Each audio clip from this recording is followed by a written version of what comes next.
Tū moke moke is a mōteatea and a journey throughout Tauranga Moana, reciting marae, tupuna and sites of significance. Join us as we learn this local waiata and explore our rohe, mai ngā kuri a whare ki te tū.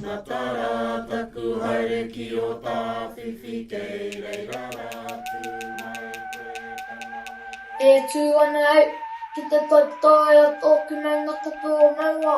He toka āhuru, I maunga mau kōrero e. Kei ona reke e papuki nei, ko Tauranga. He moana mutunga kore, he moana pātaka kai e. Te tipuna waka e heke nei, ko mātātua. Ko WAIKARI te marae, e whakakotahi i a mātai te hapu o ngā te rangi. Ko te maoni a kiraro, ko te pairoa ki runga. Tēnā koutou, tēnā koutou, tēnā tātou katoa. Ia whakatane aui a haue taruwha. WAIKARI Marae is one of the oldest marae in Tauranga Moana. Situated in the Matapihi Peninsula, the principal hapu are known as Ngāti Tapu. We have links to Mātātua, Takitimu and Te Arawa Waka through our eponymous ancestor, Tapu Kino and his wife, Torihitaua. The original whare, Tapu Kino, was completed in 1881. It was once situated at Te Mānia, an old settlement site that was located just below where the current marae stands today. The whare sat near to the shores facing towards our old pā in Te Papa and Otamataha. The hapu often ran into problems down in Te Mānia, mostly due to the high tide. The land where Tapu Kino stood was often flooded, so they decided to shift the whare to higher ground. Matapihi is the name of the block of area that WAIKARI currently stands on.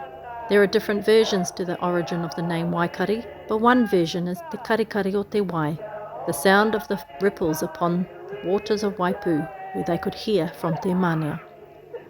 A respected elder of Ngāti Tapu, Pita Whareatu, was the person who carved our whare. In the early days, our whare had no carvings on it. The carvings began during the 1970s. Peter had almost completed these works before he passed away in 1979. Despite his passing, the carvings continued, and they were completed and unveiled in 1982. These carvings showcase our unique whakapapa to Takitimu and Mātātua Waka.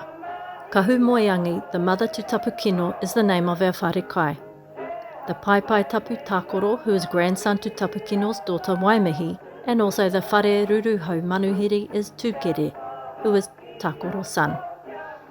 We also have a number of taonga that are placed around our marae, including an old rock that comes from Mauao. Memorial stones that commemorate our tupuna are buried on this land. One of the stones is Rewiti Hui Kākahu, the first to be buried here in 1913. He married Ngā Kumama, who was daughter to Paraone Koikoi, one of the chiefs who fought at Pukehinahina and Te Ranga. The stone in the front is the granddaughter of Hori Tupaia Ngā Manu. Hori Tupaia was one of the paramount chiefs of Ngaitarangi. He also lived in Otumotai at one time. Ngā Manu was buried here in Matapihi in 1918. It is said that she passed away in Whakatane where she was living, and the elders decided to bring her back. It is through histories such as these that highlights the deeper connections Ngāti Tapu have to other hapu within Tauranga Moana.